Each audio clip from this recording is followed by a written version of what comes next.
سیکھیں گے۔ اب غسل کا طریقہ کیا ہوگا، آپ حمام میں داخل ہوئے، چاہے پانی بکیٹ میں ہو، چاہے رننگ واٹر ہو، آپ کے شاور سے آتا ہو یا کوئی اور ذریعے سے آتا ہے، مختلف چیزیں آج کل ہوتی ہیں۔ شاور کے علاوہ بھی دیواروں میں سے پانی نکلتا ہے آج کل، نیچے سے اوپر تک سسٹم ہوتا ہے اور پورے آنگ پہ پانی اڑتا ہے، آدمی کانچ کے ہوتے ہیں جنرلی، اندر چلا جاتا ہے اور اس میں سے پورے پانی نکلتے ہیں۔ بہرحال مختلف چیزیں اللہ نے دے رکھی ہے لوگوں کو، تو لوگ استعمال کرتے ہیں۔ بہرحال جو بھی ہو، آپ 3 بار وہ کریں گے، اپنی شرمگاہ یا جو وجہ بنی ہے آپ کی غسل کی، وہ غلاظت کو آپ زائل کریں گے، ٹھیک ہے۔ اس کے بعد آپ وضو کریں گے جس طرح سے وضو ہوتا ہے۔ اب طہارت بیت الخلاء میں جانے کی دعا ہوا میں نہیں سکھاؤں گا، پہلے ہو چکا 2-3 ہفتے پہلے جانے کا، وہ سب پورا رفع حاجت کے مسائل ہو چکا ہے، تو لہٰذا میں اس لیے وہ بات نہیں رکھ رہا ہوں، ورنہ پھر اس کو ایڈ کریں گے تو کئی چیزیں اضافہ ہو جائیں گی، بہت مشکل ہوگا مجھے سمجھانا آپ، ٹھیک۔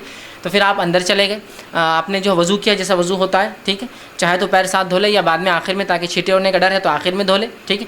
اس کے بعد جب وضو کا ہو گیا معاملہ، تو اس کے بعد آپ سر کو دھو لیں اچھے سے، تاکہ غسل جنابت ہے تو جڑوں تک پانی چل جائے۔ اس کے بعد سیدھے طرف بھگا لیں، مطلب شاور ہے تو آپ ادھر سے شروع کریں پھر ادھر آ جائے، ٹھیک، مطلب سیدھے طرف پہلے وہ کر لیں تاکہ سنت بھی ادا ہوتی ہے، اور پانی گر رہا ہے تو ظاہر سی بات ہے کسی ایک طرف ڈالنا نہیں ہے، صرف ایک طرف ہونا ہے آپ کو، تو سیدھے طرف ہو جائے، الٹے طرف ہو جائے، اور پورے آنگ کو مل لے، اور ان مقامات کو خاص طور سے جہاں ہو سکتا ہے پانی نہ جائے، بغل ہو سکتے ہیں، ناف ہو سکتی ہے، اسی طرح شرمگاہ کا پچھلا حصہ ہو سکتا ہے، گھٹنے کا پچھلا حصہ ہو سکتا ہے، بیٹھ کر نہا رہے ہیں، یا مختلف پوزیشنز کے اعتبار سے مختلف اعضاء ہو سکتے ہیں سوکھی رہ جائے، ان کا آپ ضرور خیال رکھیں اور ان کو دھو لیں۔ عورتیں ہوں بہت گھنے بال ہو، جس نے وہ پلیٹ والی چوٹیاں ڈالی رکھی ہو جو بہت زیادہ ہوتی ہے، تو وہ اگر 3 بار بھی پانی ڈال لے تو انشاءاللہ ان کے لیے کفایت کر جائیں گا۔ سہولت ہو تو بہت اچھی بات ہے، دھو لے، نہ ہو تو بہرحال ان کے لیے یہ سہولت بہرحال شریعت نے بہرحال دے رکھی ہے، اور پورا جسم جو ہے وہ کر لے مکمل۔ یہ بہرحال غسل کے تعلق سے کچھ باتیں تھی۔ بہرحال اس معاملے میں یہ بھی ہو سکتا ہے کہ مرد اور عورت یاد رکھیے ایک ہی برتن سے غسل لے سکتے ہیں۔ ایسا ہو سکتا ہے کہ گھر میں حمام ہو، نماز کا وقت کم ہو، یا دوسرے مسائل ہو کہ گرم پانی بعد میں نہیں ملیں گا، تو میاں اور بیوی، مرد اور عورت جو ہے ایک ساتھ نہا سکتے ہیں، مطلب ایک برتن میں سے پانی لے سکتے ہیں۔ یہ بات میں اس لیے رکھ رہا ہوں کہ بہت سے لوگ یہ سمجھتے ہیں کہ عورت کا بچا ہوا پانی ناپاک ہوتا ہے، ایسی کوئی صحیح روایت نہیں ہے یاد رکھیے۔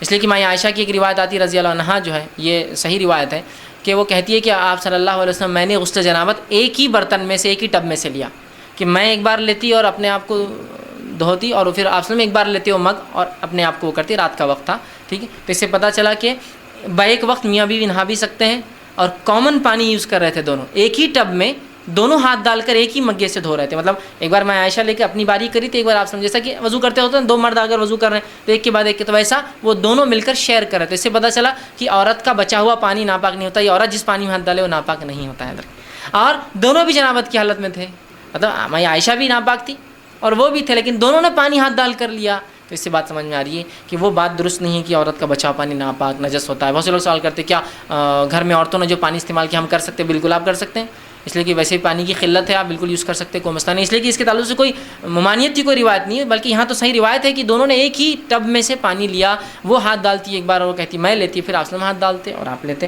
تو بہرحال اس میں جو ہے کوئی مسئلہ نہیں ہے، ٹھیک ہے۔ تو یہ تھی چند باتیں غسل کے تعلق سے، مثلا بہت آسان تھا، بالکل ایک دم سمپل تھا، اور وضو کے مقابلے میں وضو سے بھی آسان نہیں ہے، تو وضو میں تو بہت چیزیں یاد رکھنا تھی، اس میں تو سب بھگا لینا ہے بس۔ ایک عام لحاظ سے اگر کوئی کہے کہ غسل کیسا ہو تو بس مکمل اپنے آپ کو بھگا لے، یہ غسل ہے، مکمل اپنے آپ کو بھگا۔ یہ غسل کی سنتیں کیا ہوں گی، ٹھیک ہے، اس کو بھی ہم دیکھ لیتے ہیں۔ سب سے پہلی چیز جو ہے کسی بھی کام سے پہلے بسم اللہ پڑھنا چاہیے، خاص نہیں کہہ رہا ہوں وہاں جانے کے بعد، لیکن ہر کام سے پہلے مومن جو بسم اللہ کہتا ہے، کوئی بھی کام شروع کر رہا ہے، کسی بھی کام کی ابتدا ہے تو بہرحال وہ کر سکتا ہے۔ اسی طرح برتن میں ہاتھ ڈالنے سے پہلے اپنے ہاتھوں کو دھو لیں، جیسا وضو کے اندر آپ سیدھے برتن میں ہاتھ نہ ڈالیں، پہلے ہاتھ دھو لیں، اسی طرح غسل سے پہلے بھی آپ جو ہے سیدھا ہاتھ دھو لیں، سیدھا ہاتھ دھونے کے بعد سیدھے ہاتھ کے ذریعے آپ الٹا ہاتھ دھو لیں۔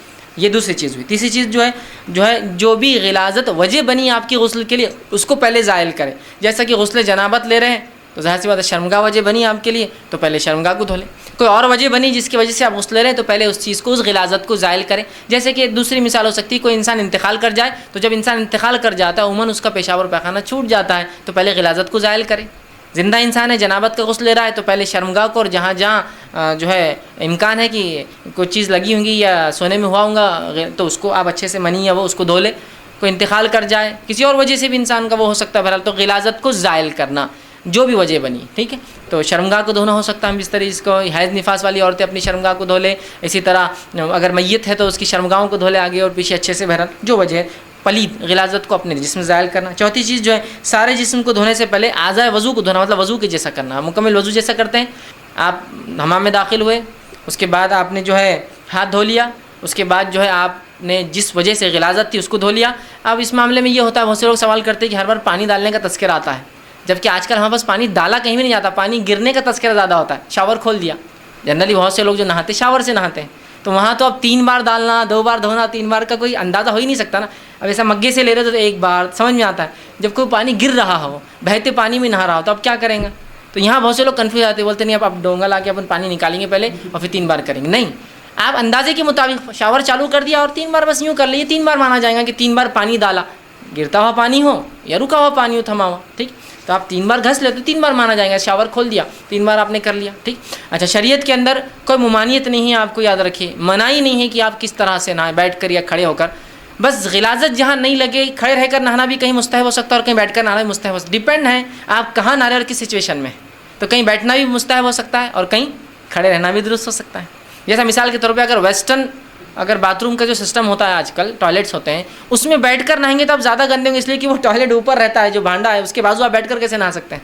وہاں کھڑے رہنا زیادہ بہتر ہے غلاظت سے بچنے کے لیے, سمجھ رہے ہیں, چونکہ وہ اوپر ہے, اس کی غلاظت نیچے گرتی ہے اور آپ بھی نیچے بیٹھیں گے تو مسئلہ ہے. چونکہ ظاہر سی بات جب ٹوائلٹ اوپر رہیں گا ویسٹرن, تو غلاظت نیچے ہونا ہی ہے, کسی نہ کسی ناحیے سے اڑتا ہے, پیشاب اڑ کے آ جاتا ہے, بچے پیخانے چل جا ہو جاتا ہے. تو وہاں کھڑے نہ بہتر ہے. جہاں انڈین سسٹم ہے وہ نیچے ہوتا ہے, تو یہاں کوئی مسئلہ نہیں, آپ بیٹھ کے کریں, چونکہ پانی نیچے جائیں گا, اس کی غلاظت اوپر کی طرف نہیں نیچے. تو یہ ڈیپینڈ ہے, یاد رکھیے. شریعت میں اس کو کوئی ممانعت نہیں, یاد رکھیے کہ آپ کھڑے رہ کرنا ہے, بیٹھ کرنا ہے. پانی ڈال کر ہی نہائیے, گرتے ہوئے پانی میں کوئی مسئلہ نہیں, آپ شاور کے نیچے نہائیے.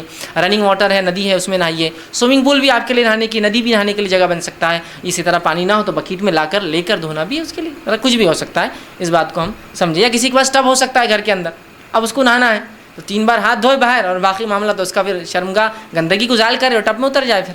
لیکن بہرحال اللہ نے اس کو دے رکھا ہے, اتنا پانی تو کرے, اسراف نہ کرے, ٹھیک. کیونکہ کسی چیز کا کسی علاقے میں جہاں اسراف کہا سکتا ہے, تو دوسری چیز کو ہو سکتا ہے اس علاقے میں اسراف نہ ہو. سمجھ رہے ہیں بات کو.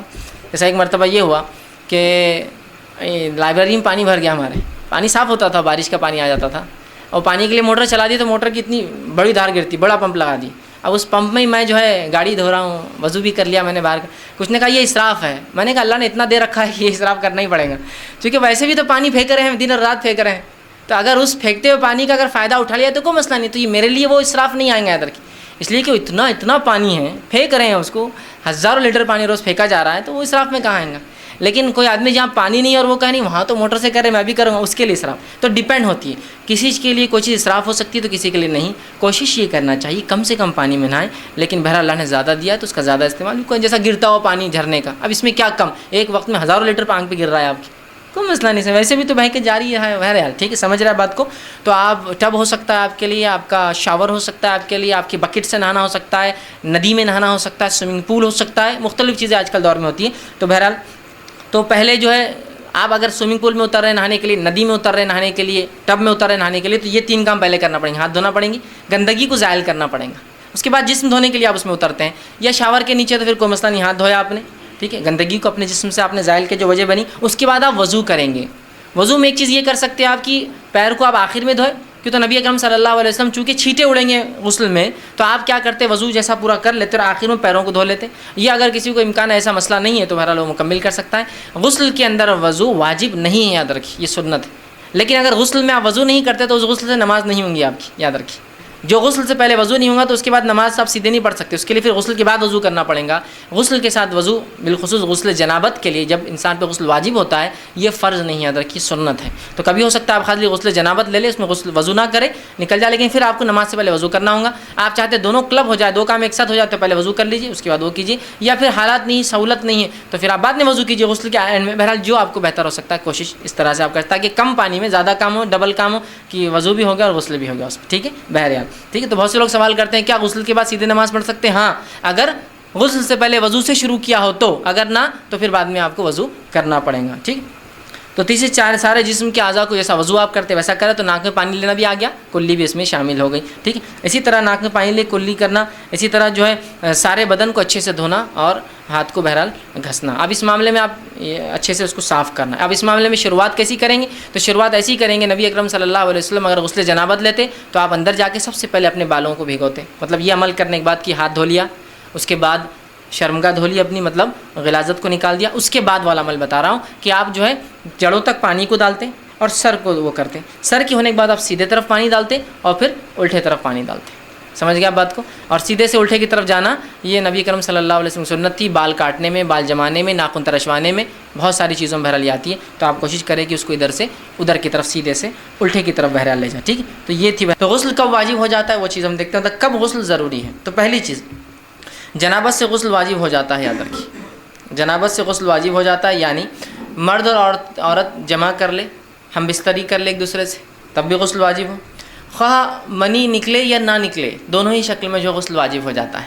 ٹھیک، اس لیے کہ جو صحیح مسلم کی روایت میں نے ابھی آپ کے سامنے رکھی تھی کہ آپ کیا فرماتے ہیں، جب مرد کی شرمگاہ عورت کی شرمگاہ سے تجاوز کر جائے تو اس پر غسل واجب ہو جاتا ہے. تو یہاں یہ نہیں کہا کہ جب وہ منی خارج ہوا تو غسل واجب ہو جاتا ہے، صرف لگ جانے سے. دوسری ایک روایت کے الفاظ ہے، جب مرد کی ختنہ عورت کی ختنہ سے لگ جائے، ٹھیک ہے، تو پھر اس پر غسل واجب ہو جاتا ہے. تو سب سے پہلی چیز جس کی وجہ سے غسل ٹوٹ جاتا ہے یا ہم پر غسل واجب ہو جاتا ہے، دونوں ہی باتیں ایک ساتھ یاد رکھیں. ٹوٹ بھی جاتا ہے ان چیزوں سے اور واجب بھی ہو جاتا ہے. تو اگر میں کہہ رہا ہوں غسل واجب ہو جاتا ہے مطلب ٹوٹ جاتا ہے تبھی واجب ہو جاتا ہے. ٹھیک، تو سب سے پہلی چیز جس وجہ سے غسل ہم پر واجب ہوتا ہے وہ یہ ہے کہ جب انسان ہم بستری کر لے، جمع کر لے، چاہے منی خارج ہو چاہے خارج نہ ہو، دونوں ہی شکل میں اس شخص کو جو ہے اور اس عورت کو جو ہے، اس مرد کو مطلب شوہر کو اور اس بیوی کو، دونوں کو غسل لینا پڑے گا. یاد رکھیے یہ پہلی چیز ہے جس پہ غسل ہم پہ جو ہے واجب ہو جاتا ہے. یاد رکھیں. ٹھیک، اسی طرح اور اگر نیند میں انسان ہو، ٹھیک، اور نیند میں انسان اور منی خارج ہو جائے، ٹھیک، مثال کے طور پر آدمی نے کوئی خواب دیکھا ہو اور خواب دیکھنے سے، جس کو احتلام کہتے ہیں، بہرحال احتلام ہو جائے، اور کوئی خواب دیکھا اور خواب دیکھنے کے بعد جو ہے منی خارج ہو گیا ہو، تو یاد رکھیے اس معاملے میں غسل واجب ہے. ہاں اگر خواب دیکھا ہو لیکن منی خارج نہ ہوا ہو تو پھر غسل واجب نہیں. ٹھیک، لیکن اگر خواب دیکھا ہو اور منی خارج ہو گیا ہو تو یاد رکھیے یہاں بھی غسل واجب ہے. اس کو احتلام کہتے ہیں. تو ایک جنابت جس وجہ سے غسل واجب ہو جاتا ہے، جنابت کے اندر چاہے منی خارج ہو یا نہ ہو، دونوں ہی شکلوں میں ہو جاتا ہے. ٹھیک ہے، یا مکمل عمل ہو نہ ہو، صرف داخل کیا کسی وجہ سے اس کو دور ہٹ جانا پڑا اپنی بیوی سے. ایسے مسائل ہو سکتے ہیں ان لوگوں کے ساتھ جن کو چھوٹے بچے ہیں. ٹھیک، کہ انسان جو اپنی بیوی کے ساتھ جو ہے ارادہ کیا ہو، داخل ہوا ہو، بچہ اٹھ گیا، فلاں ہو گیا، یہ ہو گیا، تو انسان دور ہٹ جاتا ہے. لیکن اب اس پر غسل واجب ہو گیا، پھر چاہے وہ بعد میں جمع کرے یا نہ کرے غسل اس سے واجب ہو. ورنہ بہت سے لوگ یہ سوال کرتے ہیں ایسا ہوا میں کیا کروں. ٹھیک، تو اس پر غسل یاد رکھیے واجب ہو گیا، کیونکہ یہاں حالانکہ منی خارج نہیں ہوئی لیکن پھر بھی ہوا، ہو جائے تب بھی ہوا. یا اسی طرح احتلام ہو جائے، مطلب نیند لگی، خواب دیکھا اور خواب کے بعد منی خارج ہونا شرط ہے، یاد رکھیے، تو بھی اس کا غسل جو ہے اس پہ واجب ہوا. اور احتلام مرد کو بھی ہو سکتا ہے، احتلام عورت کو بھی ہو سکتا ہے. تو ان شکلوں کے اندر غسل جو ہے ایک شخص کے اوپر یا اس عورت پر یا اس مرد پر یاد رکھیے غسل واجب ہو جائیں گے. یاد رکھیے اب ضروری ہے، فرض ہے اس کے اوپر کہ وہ غسل لے لے، اور یہ چیز غسل کو توڑ بھی دیتی ہے، اسی لیے اس پہ غسل واجب اور فرض ہو جاتا ہے. ٹھیک، نبی اکرم صلی اللہ علیہ وسلم بہرحال قرآن کی جو ایک آیت میں نے آپ کے سامنے تلاوت کی تھی، سورہ مائدہ کی آیت نمبر 6 جس میں اللہ نے فرمایا اور اگر تم جو ہے جنوبی ہو تو نہا لیا کرو. ٹھیک، اگر تم میں سے کوئی شخص جنابت کی حالت میں ہو تو وہ غسل لے لے. ایک بات یہ تھی. دوسرا، نبی اکرم صلی اللہ علیہ وسلم کی صحیح بخاری کی ایک روایت ہے، آپ نے فرمایا کہا جب دونوں کی شرمگاہیں آپس میں مل جائیں تو غسل واجب ہو جاتا ہے. ٹھیک، اس لیے میں نے کہا منی خارج ہے نا، جب دونوں کی شرمگاہیں مل جائیں تو غسل ان دونوں پر واجب ہو جاتا ہے. ٹھیک، تو یہ پہلی شکل تھی غسل کے لیے، ٹھیک، جس کا تعلق شرمگاہ سے تھا اور جس کا تعلق ٹھیک ہے منی کے خارج ہونے سے تھا، چاہے وہ بیوی سے ہم بستری کی شکل میں ہوں یا صرف ملنے سے ہو جائے کہ داخل ہوا لیکن ابھی منی نہ بھی نکلا ہو، یا انسان احتلام ہو جائے، مرد ہو یا عورت ہو، تو غسل واجب ہوا. دوسری شکل جس میں غسل واجب ہو جاتا ہے وہ یہ ہے کہ ماہواری یا نفاس کے خون کے بنیاد پر. ٹھیک، یہ کسی کو وہ مسئلہ جو ہر عورت کو ہر مہینے ہوتا ہے، جو اللہ رب العزت کی طرف سے بہرحال یہ ایک رحم ہے. میں اس کی تفصیلات انشاءاللہ آگے رکھنے والا ہوں، ورنہ بہت سے لوگ اس کو ایک سزا سمجھتے ہیں اور اس کے پیچھے ایک عقیدہ بھی ہوتا ہے لوگوں کا. وہ عقیدہ یہ ہے چونکہ حوا نے جو ہے آدم کو بہکا، اس طرح سے بہرحال ایک عقیدہ عموماً ہوتا ہے، چلن میں ہے، میں جانتا ہوں کہ حوا نے چونکہ آدم کو بہکایا تھا تو ماہواری کا خون جو اس کو مینسس ہوتا ہے وہ اللہ نے سزا کے طور پر دیا بول کر ایسا عقیدہ افسوسناک باتیں مسلمان عورتیں رکھتی ہے. ٹھیک، جب کہ یہ اللہ کی طرف سے ایک رحم ہے، اس لیے کہ اس کے رحم ہونے کی دلیل یہ ہے کہ جب عورت کو اولاد پیدا ہونے والی ہوتی ہے تو یہ خون آنا بند ہو جاتا ہے، اسی لیے کہ اسی جگہ سے پھر بچے کی ناف جڑ جاتی ہے اور مکمل خون کا دوران وہاں سے شروع ہو جاتا ہے. تو یہ رحم ہے اللہ کی طرف سے. ایک اولاد کی پیدائش سے پہلے اللہ اس کے رحم کو تیار کر دیتا ہے. یہ خون جو حیض میں نکلتا ہے جب انسان کو اولاد ہونے والی ہوتی ہے تو عورت کا خون بند ہو جاتا ہے، تو درخت بند نہیں ہوتا، وہی خون جا کے اس کی ناف سے لگ جاتا ہے اور اس کی باڈی میں اس بچے میں سرکولیشن میں آ جاتا ہے. سمجھے آپ؟ تو یہ رحم ہے. تو جہاں عیسائیت کے نزدیک اور یہودیوں کے نزدیک حیض آنا سزا ہے عورت کو، اور دیگر تقریباً تمام مذاہب میں یہی معاملہ ہے، جس کی بنیاد پر حیض آتا ہے تو عورت کو گھر سے الگ کر دیتے ہیں، اس کے ہاتھ کا کھانا نہیں چلتا، پانی نہیں چلتا۔ شریعت نے یہ بتایا کہ یہ تو عورت پر اللہ کا رحم ہے کہ اس نے جو ہے اولاد کی پیدائش سے پہلے اس کو تیار کر دیا۔ بہرحال چلیے، تو حیض اور نفاس کے خون کے آنے سے جو ہے یاد رکھیے غسل واجب ہو جاتا ہے۔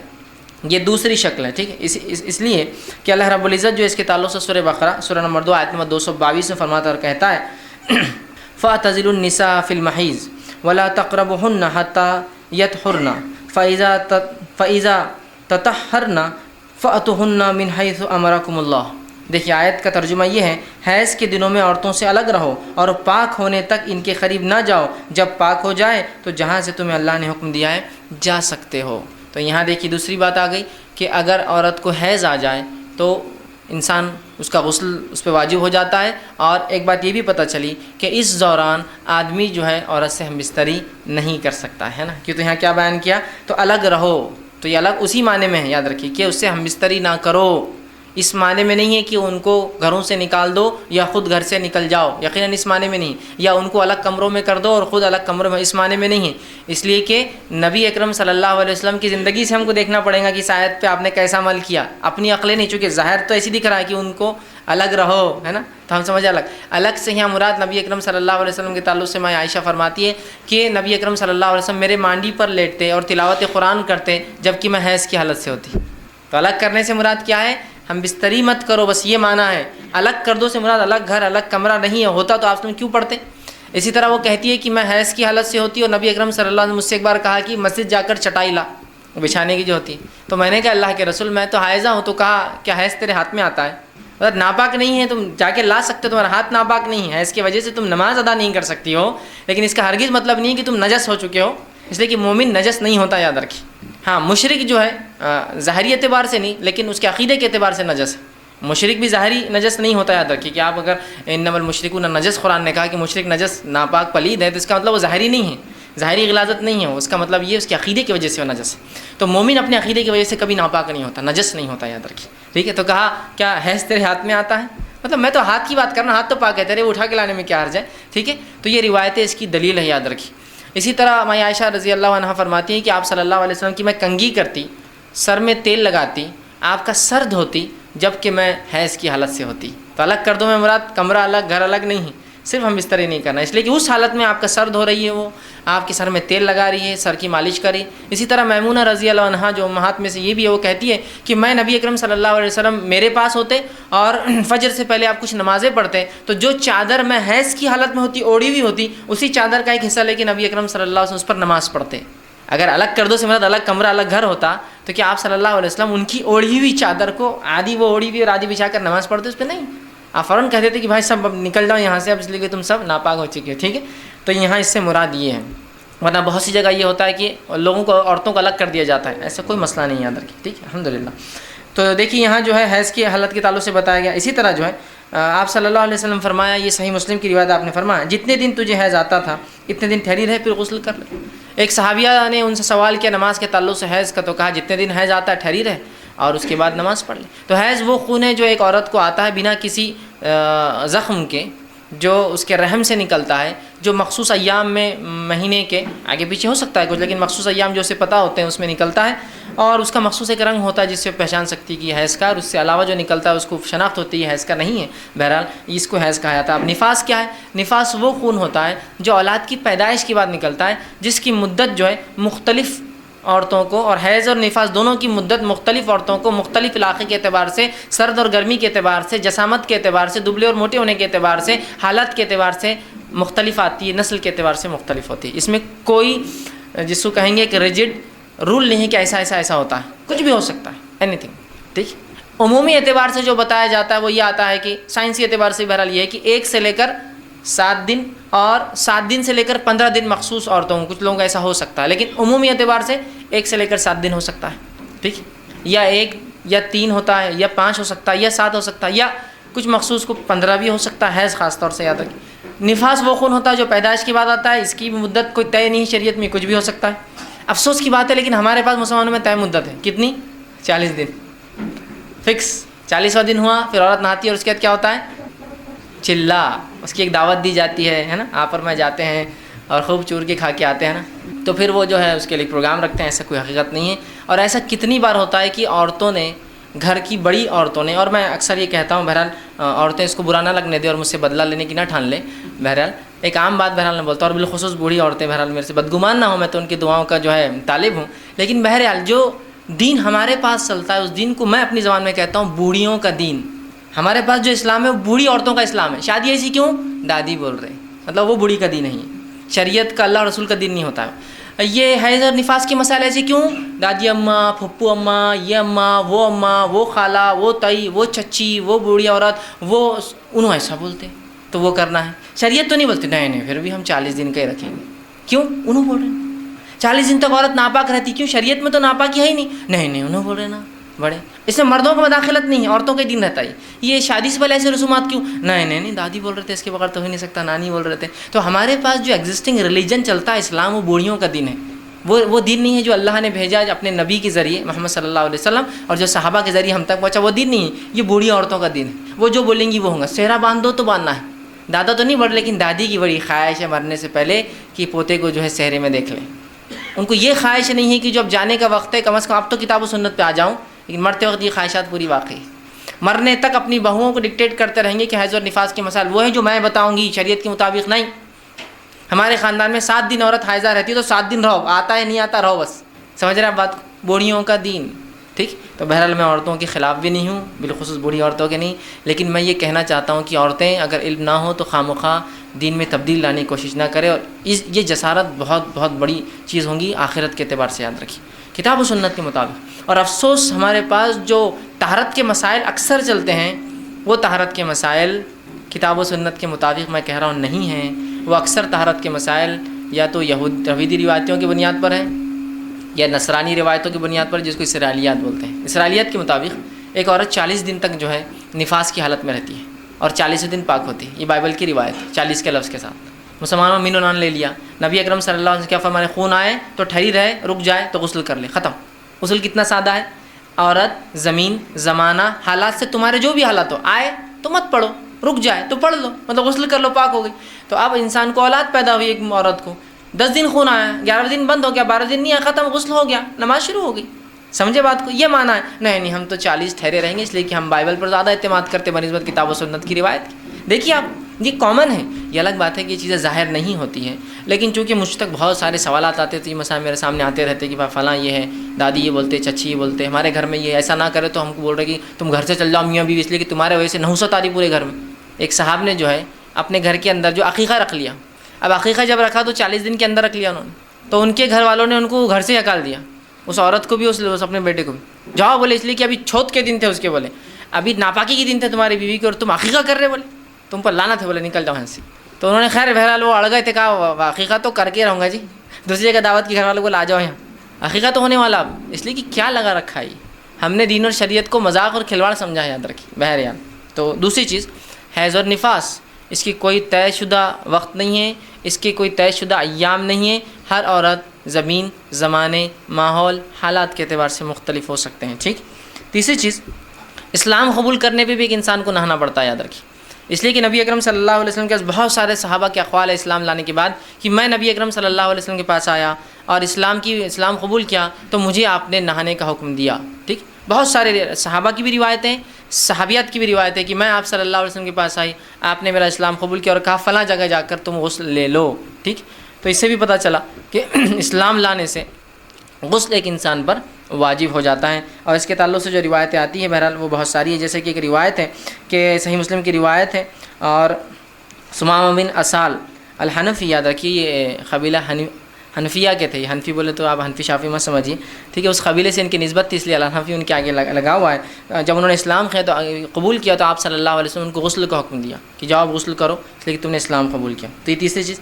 چوتھی چیز جو ہے موت جو ہے اس سے بھی غسل واجب ہو جاتا ہے، اس لیے کہ آپ صلی اللہ علیہ وسلم میت کو غسل دینے کا حکم دیا. یاد رکھیے. تو موت بھی جو ہے غسل کو جو ہے واجب کر دیتی ہے، اور اس تعلق سے بہت ساری صحیح روایتیں موجود ہیں کہ موت سے غسل انسان پر جو ہے واجب آ جاتا ہے. تو یہ چند مقامات تھے جہاں غسل واجب ہوتا ہے، اور وہ 4 ہی چیزیں یاد رکھیے اتنی جس سے غسل آپ پر واجب ہوتا ہے. اس کے علاوہ تمام چیزوں میں غسل جو ہے مستحب ہوں گا. میں آگے رکھوں گا کہاں کہاں غسل مستحب ہے. ابھی ہم صرف وہاں وہ باتیں رکھ رہا تھا جہاں واجب ہو جائیں گا. تو ان تمام حالات میں آپ پر غسل یا مجھ پر غسل یا مرد ہو اس امت کے یا عورتیں ہو اس امت کی ان پر غسل واجب آ جائیں گا. جس کے اندر سے 3 باتیں تو کامن ہیں مرد اور دونوں کے لیے کہ جیسا کہ احتلام ہو جائے یا ہم بستری کریں دونوں کے لیے. اسی طرح اسلام قبول کر لے یا موت آ جائے دونوں کے لیے. حیض اور نفاس کا معاملہ صرف عورتوں کے لیے. تو عورتوں کے لیے 4 چیزیں ہیں جن سے ان کا غسل ان پہ واجب ہوتا ہے. مردوں کے لیے 3 چیزیں ہیں جن پہ غسل واجب ہوتا ہے. مسلمان ہونے کی وجہ سے ایک چیز اور کم ہو جاتی ہے, اسلام قبول کرتے صرف 2 چیز باقی بچتی ہیں ہمارے پاس جس سے ہم پہ غسل واجب آ جاتا ہے بس. اور اس میں بھی ہم مر جاتے ہیں تو غسل دوسرے کراتے ہیں. تو ایک ہی چیز یاد رکھنا ہے آپ کو غسل کے لیے. موت ہوتی ہے تو ہم تھوڑی غسل کرتے ہیں, لوگ کراتے ہیں تو ان کو یاد رکھنا چاہیے کہ مجھے غسل کرانا ہے. ان کو میں تو نہیں کروں گا. تو ایک ہی چیز یاد رکھنا ہے آپ کو, ہے نا. لیکن اتنے پہ بھی کنفیوژن میں نے فلاں کیا میرا غسل باقی ہے نہیں ہے, میں نے یہ کھا لیا میرا غسل باقی ہے نہیں ہے, میں نے وہ دیکھ لیا میرا غسل رہا ہے نہیں رہا, میں نے اتنا واضح ہے. اس کے بعد بھی شکوک اور شبہات اپنی عبادت میں نہیں ہونا چاہیے. ٹھیک, تو کتنا آسان ہے دیکھیے. ایک ہی چیز میں سمجھ رہا ہوں جو ظاہر ہے, ایک چیز عورتوں کے لیے خاص, ایک چیز مرد عورت دونوں کے لیے, اور 2 چیزیں ایک اسلام قبول کرنے والے کے لیے تو میرے لیے نہیں. کوئی نو مسلم ہو تو اس کو آپ کروا سکتے ہیں, آپ کے سامنے قبول کریں. اور ایک مر جائے تو وہ میں بھی نہیں کروں گا, آپ بھی مر جائے تو آپ کے لیے بھی کوئی دوسرا کریں گا. عورتیں مرے یا کوئی دوسرا کرتا ہے وہ ان کو یاد رکھنا چاہیے کہ مجھے غسل کرانا ہے. تو سمپل ایک ہی چیز ہمارے لیے بچتی ہے جس کو یاد رکھنا ہے ذہن میں. عورتیں 2 چیزیں یاد رکھ لیں, ہم بستری اور حیض نفاس. مرد ایک ہی چیز یاد رکھے کہ احتلام ہو جائے, منی خارج ہونا اس میں شرط ہے, یا اپنے بیوی سے ہم بستری کی نیت کرے اور کرنا شروع کرے لیکن اس سے منی خارج ہونے سے پہلے کچھ وجہ سے الگ ہو جائے, کچھ وجہ تو بہرحال اس معاملے میں اس پر جو ہے غسل واجب آ جاتا ہے. جس میں ہم ایک دنیا کی بہتر زندگی ایک انسان کیسے گزار سکتا ہے, دنیا کی ایک اچھی زندگی میں اور آپ کیسے حاصل کر سکتے ہیں, دکھوں سے, تکلیفوں سے, پریشانیوں سے, مشکلوں سے, بیماریوں سے ایک نجات والی ایک ایسی پاکیزہ زندگی جس کو ہم دنیا کی زندگی میں اس زندگی کو انجوائے کر سکیں. اور شریعت میں یقیناً یہ بالکل بھی یہ نہیں ہے کہ جو انسان ایمان لائے وہ صرف زندگی بھر آزمائش سے گزرتا ہی رہے گا, ایسا نہیں یاد رکھیں. اس لیے کہ صحابہ کے زمانے میں ہم نے وہ زمانہ دیکھا کہ وہ آزمائش سے تو گزرے ابتدائی دور میں, لیکن بعد کے دور میں اللہ نے امن, امان, سکون, مال, دولت, مطلب کیا کچھ نہیں نوازا. دنیا نے نہ اس سے پہلے ایسی کوئی مال و دولت, سکون اور امن دیکھا, نہ اس کے بعد دیکھا. تو کیا یہ پتہ چلتا ہے کہ جب ایک انسان ایمان لاتا ہے اور ایمان کے مطابق زندگی گزارتا ہے تو صرف آخرت کی زندگی امن میں نہیں گزرتی, اس کی دنیا کی زندگی بھی اللہ رب العزت امن میں گزارتا. اور یہ خود کبھی کبھار اس کی ایک دلیل ہوتی ہے, یاد رکھیے, اس کے مومن بندوں کے حق پر ہونے کی. جیسے آزمائش بھی ایک دلیل ہے کہ اللہ اس کو ٹیسٹ کر رہا ہے, تو جب وہ سکون اور اطمینان دیتا تو یہ بھی ایک دلیل ہوتی ہے, یاد رکھیے, کہ ایک سماج جو امن و امان کے اندر جیتا ہے, عدل اور انصاف کے اندر جیتا ہے, تو لوگوں کے لیے دلیل بنتا ہے کہ ہاں یہ حق پر ہے, ان کا دین حق پر ہے. جیسا کہ نبی اکرم صلی اللہ علیہ وسلم کے بعد صحابہ, تابعین, تبع تابعین کی زندگیوں کو ہم دیکھیں, جب اسلامی حکومت بڑھی تو یورپ اور دیگر قوموں نے کہا کہ ہاں یہ دین حق ہو سکتا ہے, اس لیے کہ اس دین نے ان کو امن ملا دیا, اس دین نے ان کو عدل و انصاف دیا, اس دین کی وجہ سے یہ سکون و اطمینان کی زندگی ہوئی, اس دین کی وجہ سے انہوں نے دنیا میں اتنی بڑی حکومت کی. تو یہ بھی ایک دلیل بنتا ہے, یاد رکھیے. بہرحال چلیے آگے بڑھتے ہیں. ہم نے پچھلے جمعہ کے اندر, یاد رکھیے, پچھلے 2 جمعہ میں 5 وہ چیزیں دیکھی جس سے اللہ رب العزت نے 5 اصولی باتیں دیکھی جس سے امن و امان والی زندگی ملتی ہے, اچھی اور خوشحال زندگی ملتی ہے, جس میں سب سے پہلا ایمان اور عمل صالح ہم نے دیکھا, دوسرا ہم نے نماز دیکھا, تیسرا ہم نے اس کے اندر, یاد رکھیے, تقویٰ دیکھا, چوتھا توبہ اور استغفار دیکھا, اور 5واں دعا پہ ہم نے بات کو ختم کیا تھا. آئیے آج آگے بڑھتے ہیں اور کون سے اصول ہے جن اصولوں پہ جینے سے دنیا کی ایک اچھی زندگی اور آخرت میں یقیناً جو دنیا میں ایمان کے مطابق زندگی گزار کے آخرت میں تو اچھی زندگی انہی کی, یاد رکھیے, وہ کون سا اصول ہوں گا جس سے دنیا کی زندگی اچھی ہوں گی. تو یاد رکھیے چھٹا اصول جو آج ہم دیکھیں گے وہ ہے اللہ کا ذکر الہی. یاد رکھیے, اس سے دنیا کے اطمینان, امن اور سکون والی زندگی ملی, یاد رکھیے. اس لیے کہ اگر میں ایک بات کہوں آپ سے, ایک چیز سوال کروں کہ دنیا میں جو کچھ کام کرتے ہیں آپ کیوں کرتے ہیں, تو اچھی زندگی, اور اچھی زندگی میں بھی آپ کہتے ہیں سکون کے لیے. اگر میں یہ کہوں کہ آپ کو مال اور دولت اور سب کچھ دے دو, لیکن آپ اپنے بیوی اور بچوں سے پریشان اور آزمائے جا رہے ہیں, آپ کو سب کچھ مطلب دنیا کے اعتبار سے نعمتیں مل گئی لیکن آپ صحت سے پریشان ہو رہے ہیں آپ کی, ٹھیک, تو آپ کیا کرتے ہیں, دنیا میں ہم لوگ جو اطمینان تلاش کرتے ہیں. کبھی کبھار تو یہ بھی آپ کہتے ہیں پیسہ چلا گیا تو چلیں گا, امن مل جانا جس سے اطمینان ملیں گا, فلاں ہو گیا لڑ بھی گیا تو چلیں گا لیکن صحت اچھی رہنا چونکہ اس سے میں اطمینان میں رہوں. بھائی باقی کچھ نہیں رہا بھی تو چلتا, امن و امان والا علاقہ چاہیے کم از کم کہ رات میں سکون تو نیند تو سکون سے آئے, تو امن تلاش کرتے, اطمینان تلاش کرتے ہیں. تو آج جو ہم جو یہ نقطہ دیکھ رہے ہیں, یاد رکھے, جو کہ ہمارا چھٹا اصول ہے ایک اچھی زندگی کا, اس نقطے کے اندر ہمارا یہ مسئلے کا حل ہے جو آج بد اطمینانی کی, بے اطمینانی کی, پریشان کن اور سب کچھ نعمتیں ہونے کے بعد بھی ہم پریشان زندگی گزارے ہوئے, اطمینان نہیں ہے, سکون نہیں ہے. تو سکون کہاں تلاش کریں گے؟ اور لوگ مختلف جگہوں پہ سکون تلاش کر رہے ہیں, ڈھونڈنے کی کوشش کر رہے ہیں. آج جتنی بھی چیزیں آپ انٹرنیٹ کے تھرو براؤز کرتے ہوں گے, دیکھتے ہوں گے, ہر چیز آپ کو ایک امن اور سکون کی زندگی, اطمینان دینے کا دعویٰ کر رہی ہے. ایسا آپ نے پہن لیا کپڑا تو یہ کپڑا آپ کو سکون آرام نہ دے دیتا ہے. یہ گھڑی پہن لی تو آپ کے دماغ کو شانت کر دیتا ہے, وہ انگوٹھی پہن لی تو مطلب ہر کوئی اطمینان, یہ کر لیا تو نیند اچھی آتی, کھانا ایسا رہا تو صحت اچھی رہتی ہے, اطمینان آتا ہے, فلاں ہو تو یہ ہوتا ہے, سب اسی کا دعویٰ کریں اندر. تو لہٰذا وہ امن کہاں ہے, وہ دل کا سکون کہاں ہے, وہ اطمینان کہاں ہے, وہ دنیا کی جو نعمتیں اگر کم بھی ہو جائے لیکن اس کی لذتیں جو فائدہ اٹھانے والی چیز وہ موجود نہ ہو تو پھر کیا کریں گے آدمی بتائیے.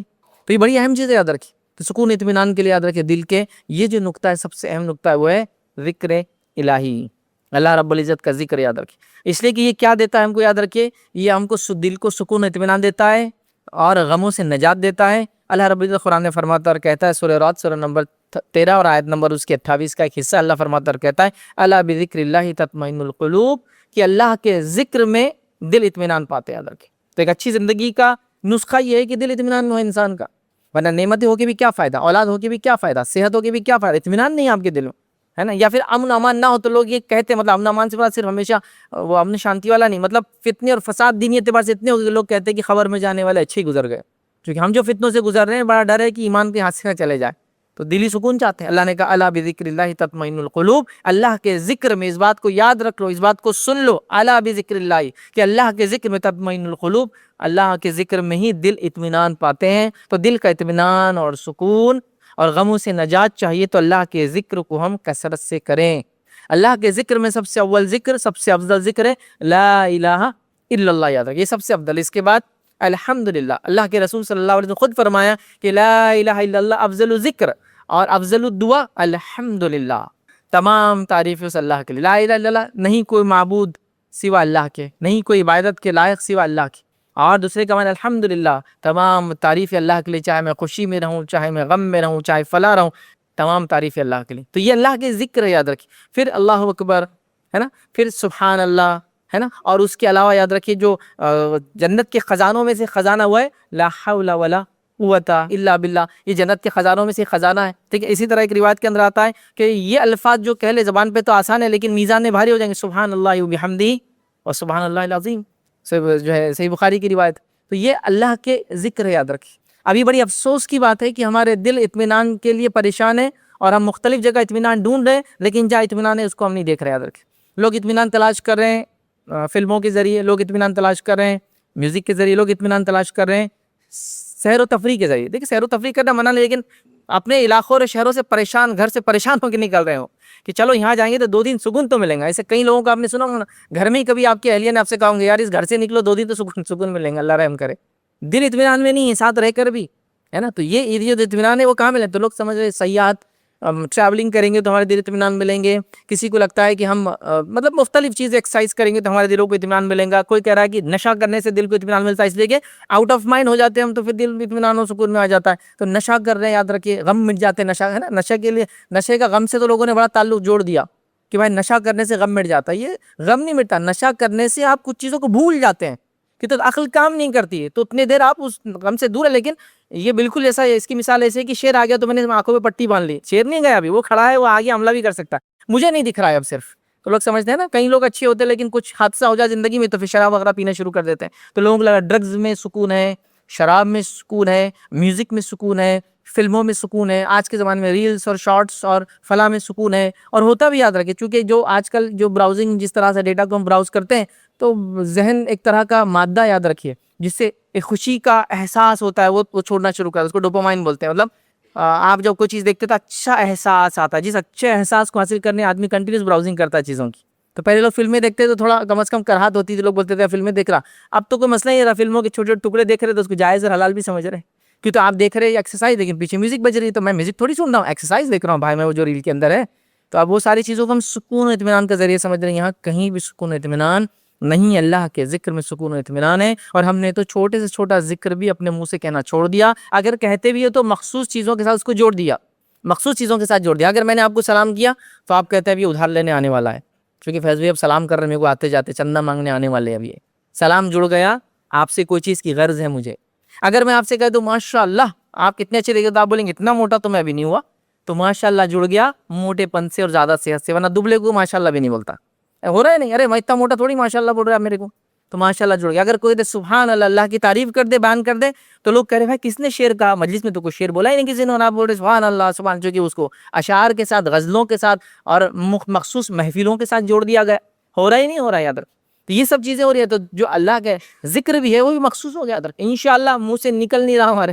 اللہ آپ دیکھیے اللہ کے رسول کو تو تاکیدی حکم آیا تھا کہ نبی جب آئندہ کوئی چیز کرنے کا ارادہ ہو تو انشاءاللہ کہہ دیا کرو, چونکہ وہی آنا بند ہو گئی تھی. آپ سے 3 سوال کی یہودیوں نے, تفصیلات کے وقت نہیں. اللہ کے رسول نے کہا کل میں جواب دے دوں گا. اللہ نے وہی نہیں بھیجی, نبی اکرم صلی اللہ علیہ وسلم پریشان ہو گئے, یہودیوں نے مذاق اڑانا چالو کر دیا, مشرکین اب خوش ہو رہے ہیں کہ یہ سوال کا جواب محمد صلی اللہ علیہ وسلم نہیں دے سکے. تو اللہ نے پھر جواب تو دیا, پھر کہا نبی آئندہ جب کوئی کام کہنے کرنے کا ارادہ کرو تو کیا کہہ لیا کرو انشاءاللہ. کتنی اہم چیز ہے نا, چھوٹا سا جملہ ہے, اللہ نے چاہا تو میری کیا طاقت ہے, تو کہہ دیا کرو.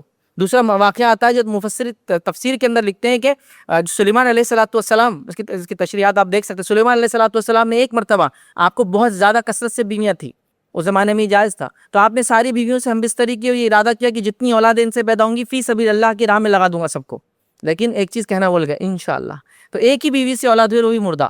اس کی تفصیلات آپ قرآن پڑھیں گے تو انشاءاللہ نہیں کہنے کے نتیجے میں ایک نبی کو اولاد بھی نہیں ہوئی, اور انشاءاللہ نہیں کہنے کے نتیجے میں نبی اکرم صلی اللہ علیہ وسلم کو کئی دنوں تک سوال کا جواب نہیں آیا. اب کتنی اس سے انسان پریشانی اور حد تک محسوس کرے گا کہ لوگ آ رہے ہیں ہاں کیا ہوا محمد صلی اللہ علیہ وسلم, کیا ہوا سوال کا, آپ کے پاس جواب نہیں, چونکہ آپ دل سے تو دے نہیں سکتے تھے, وہی آ نہیں رہی ہے. تو اللہ نے کہا آئندہ انشاءاللہ کہہ دیا کر. تو یہ ذکر بھی ہے, ضروری اور لازم بھی ہے. فیوچر کی بات اگر آپ کریں, کچھ بھی چیز جو فیوچر میں ہونے والی ہے کرنے کا ارادہ رکھتے ہیں, تو آپ کہیں انشاءاللہ آؤں گا, انشاءاللہ جاؤں گا, انشاءاللہ دوں گا, انشاءاللہ ملیں گا, انشاءاللہ دیکھیں گے. تو یہ اللہ کے ذکر یاد رکھیں. تو ہم اطمینان کہاں ڈھونڈ رہے ہیں, ذکر یہاں ہے. قرآن کی تلاوت کیجئے, مخصوص دعائیں ہیں, اذکار ہے, کچھ وظائف جو ثابت شدہ ہیں ان وظائف کو کیجئے. اس سے دل کیا ہوتا ہے, اطمینان اور سکون میں رہتا ہے. یہ اللہ کی شکر گزاری بھی ہے, یہ اللہ کا لیے صبر بھی ہے, یہ اللہ کی تعریف بھی ہے, یہ اللہ کی حمد و ثنا بھی ہے, یہ بندے کی عاجزی بھی اظہار کرتے ہیں. ہر دعائیں ہر ذکر میں الگ الگ چیزیں آتی ہیں, یاد رکھیے جو بہت ساری چیزیں وہ کرتی ہیں. تو لہٰذا ہم کو یہ کرنا چاہیے, یاد رکھیے. اور ایک بات یاد رکھیے, حرام میں سکون نہیں ہے, گناہ اور معصیت میں سکون نہیں ہے. مطلب کوئی سمجھے کہ میں شراب پی لوں گا تو اسے سکون ملے گا, نہیں ملے گا. نشہ کر لوں گا سکون ملے گا, نہیں ملے گا. فلاں چیز کروں گا تو پریشانی نہیں حل ہوں گی, یاد رکھیے. چونکہ حرام میں سکون نہیں ہے, اور اسی طرح جو ہے گناہ اور معصیت کے اندر کبھی بھی انسان کو سکون اطمینان نہیں آتا ہے. لوگ گناہ اور معصیت اور حرام سے سکون اختیار یا سکون کو تلاش کر رہے ہیں, تو میں کہوں گا وہاں چھوڑ کر یہاں آنے کی ضرورت ہے. تو لہٰذا اللہ کا ذکر بڑی اہم چیز ہے. صحیح بخاری کی ایک روایت ہے, نبی اکرم صلی اللہ علیہ وسلم اللہ کے ذکر کی اہمیت بتاتے ہیں, یوں فرماتے اور کہتے ہیں, اللہ تعالیٰ ارشاد فرماتا ہے, مطلب یہ حدیث قدسی یاد رکھیے, اللہ تعالیٰ ارشاد فرماتا ہے کہ میں اپنے بندے کے گمان کے مطابق اس سے سلوک کرتا ہوں, میں بندے کے گمان کے مطابق اس سے سلوک کرتا ہوں. تو ایک بات یاد رکھیے, حالانکہ ہمارا ٹاپک نہیں ہے لیکن اس بات کو یاد رکھیے, مومن کا اصل سرمایہ اللہ کے ساتھ حسن ظن ہے. یاد رکھیے, گمان کے ساتھ فیصلے ہوتے ہیں. کبھی موقع ملا تو پورا ہم عنوان دیکھیں گے. مومن کا اصل سرمایہ حسن ظن ہے, حسن ظن, گمان اچھا ہو اللہ کے ساتھ. چونکہ مرنے سے پہلے بھی اللہ کے ساتھ اچھا گمان ہونا چاہیے, خوف بھی ہونا چاہیے کہ جہنم نہ دے دے گناہ کی وجہ سے, اور اس کا جس کو کہتے ہیں جو ہے حسن ظن بھی ہونا چاہیے کہ اللہ انشاءاللہ مجھے معاف بھی کریں گا. تو مومن کا یہ جمع پونجی ہے ایکچولی. ہمارے پاس بدگمانی پہلے سے رکھ لیتے, اللہ تعالیٰ نہیں میرے ساتھ تو نہیں ہونے والا ہے, ہمارے ساتھ تو ہی نہیں ہوگا, تو اس نے خیر بہرحال. تو اللہ تعالیٰ فرماتا ہے کہ میں اپنے بندے کے گمان کے ساتھ مطابق اس سے سلوک کرتا ہوں, اور جب وہ میرا ذکر کرتا ہے تو میں اس کے ساتھ ہوتا ہوں. جب میرا بندہ میرا ذکر کرتا ہے تو میں اس کے ساتھ ہوتا ہوں. تو اللہ ہمارے ساتھ رہتا ہے جب اللہ کا ہم ذکر کرتے ہیں. آگے فرمایا, اگر وہ مجھ سے میرا ذکر دل میں کرتا ہے تو میں بھی اسے دل میں یاد کرتا ہوں. اللہ کا ذکر ایک انسان دل میں کرا, چونکہ ذکر کے لیے ضروری نہیں کہ آپ تیز آواز میں کریں, خاموشی میں بھی کر سکتے ہیں. تو دل میں کرتا ہے تو میں بھی اس کو دل میں یاد کرتا ہوں. اگر وہ کسی مجمع میں میرا ذکر کرتا ہے تو میں بھی اس سے بہتر مجمع میں اس کا ذکر کرتا ہوں. پھر آگے فرمایا, اگر وہ میرے طرف ایک جو ہے ہاتھ میرے نزدیک آتا ہے تو اللہ کے رسول فرماتے ہیں تو میں ایک کلا مطلب 2 ہاتھ اس کے قریب آ جاتا ہوں, یاد رکھیے.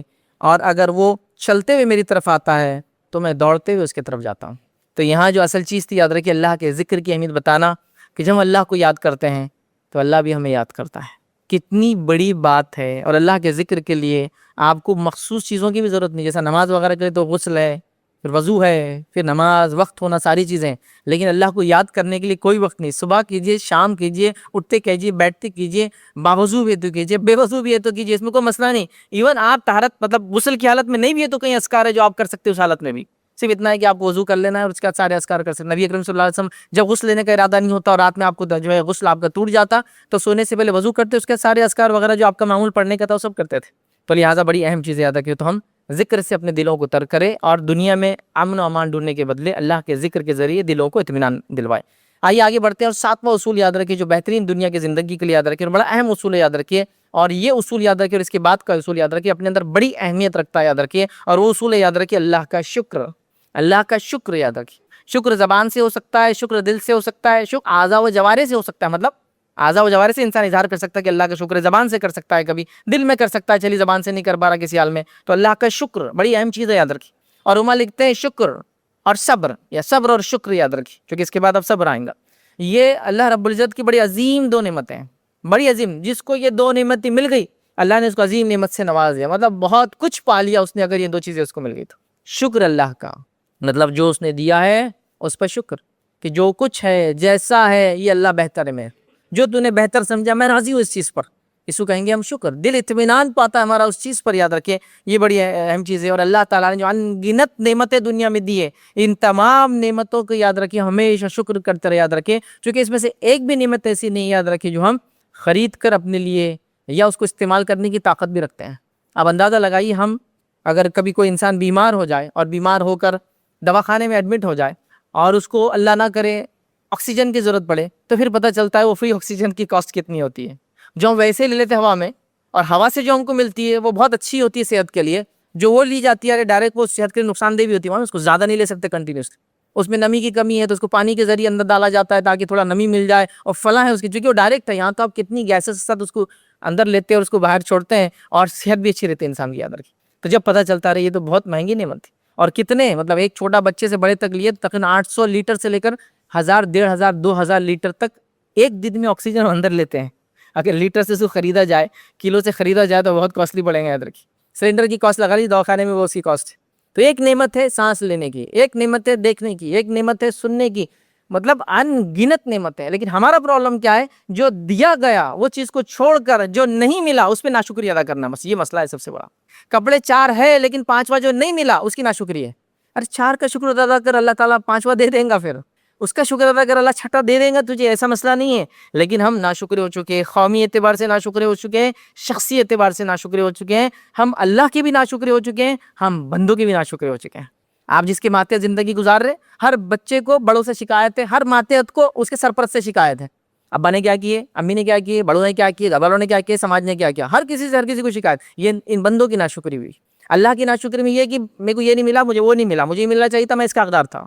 تو اللہ کے شکر گزار بندے بننا بے حد ضروری، یاد رکھیے، اس لیے کہ اللہ رب العزت اس بات کا اعلان اپنی کتاب میں کر چکا ہے، اور اللہ فرماتا اور کہتا ہے سورہ ابراہیم سورہ نمبر 14 آیت نمبر 7 میں اللہ فرماتا اور کہتا ہے وَإِسْتَأَذَّنَ رَبُّكُمْ لَئِن شَكَرْتُمْ لَأَزِيدَنَّكُمْ وَلَئِن كَفَرْتُمْ إِنَّ عَذَابِي لَشَدِيدٌ۔ اللہ فرماتا اور کہتا ہے یہ تیرا رب اعلان کر چکا ہے، یہ اعلان ہو چکا ہے، کیا اعلان ہو چکا ہے اللہ فرماتا، اور یاد رکھو یہ تمہارا رب تمہیں باخبر کر چکا ہے اس چیز سے، اس چیز کا اعلان کر دیا ہے، کیا اعلان کر دیا ہے، لَئِن شَكَرْتُمْ، اگر تم اللہ کی شکر گزاری کرو گے تو اللہ تعالیٰ مزید تم کو اور بڑا کر دیں گا، اور اگر تم اللہ کی ناشکری کرو گے تو اللہ کا عذاب بہت سخت ہے، پھر کہ تم اگر اللہ کی شکر گزاری کرو گے تو اللہ اور بڑا کر دیں گا تمہیں نعمتیں، اور ناشکری کرو گے تو اس کا عذاب بڑا سخت ہے، پھر بڑا شدید ہے، یاد رکھیں۔ تو لہٰذا یہ اعلان ہو چکا ہے اسی کتاب میں، تو ہم اللہ کے شکر گزار بندے بنیں، اور اللہ نے جس کے بھی ماتحت رکھا اس کا بھی شکریہ ادا کرے۔ ہاں اگر آپ کو اس سے اچھا کچھ چاہیے آپ کوشش کریں، لیکن ابھی تو اس پر شکر ہے جو ہے۔ جیسا مثال مجھے کار چاہیے تھی، لیکن میرے پاس ایک پرانی کار ہے، اب میں ناشکری کر رہا ہوں کہ یہ کہہ کو میرے کو وہ چاہیے تھی، جبکہ ہونا ہی کیا ہے، اس پہ شکر ادا کر، اس کے لیے کوشش کر، اللہ تعالیٰ وہ بھی دے دے گا۔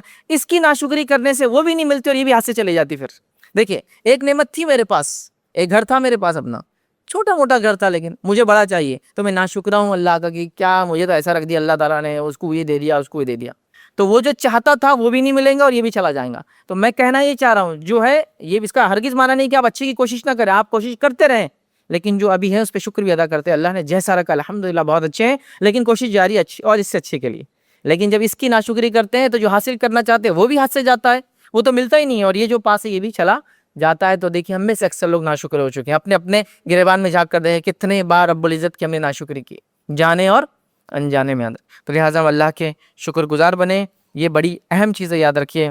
اللہ رب العزت قرآن میں فرماتا اور کہتا ہے سورہ نساء سورہ نمبر 4 آیت نمبر 147 میں اللہ کہتا اور کہتا ہے ما یفعل اللہ بعذابکم، اللہ کو کیا پڑی ہے کہ تم کو عذاب دے، اللہ کہہ رہا ہے کہ اللہ کو کیا پڑی ہے کہ اللہ تم کو عذاب دے، اور پھر فرمائے ان شکرتم وآمنتم، اگر تم اللہ کا شکر ادا کرو اور اس پر ایمان لاؤ، وکان اللہ شاکرا علیما، تو اللہ تعالیٰ بڑا قدردان ہے اور تمام چیزوں کا علم رکھتا ہے۔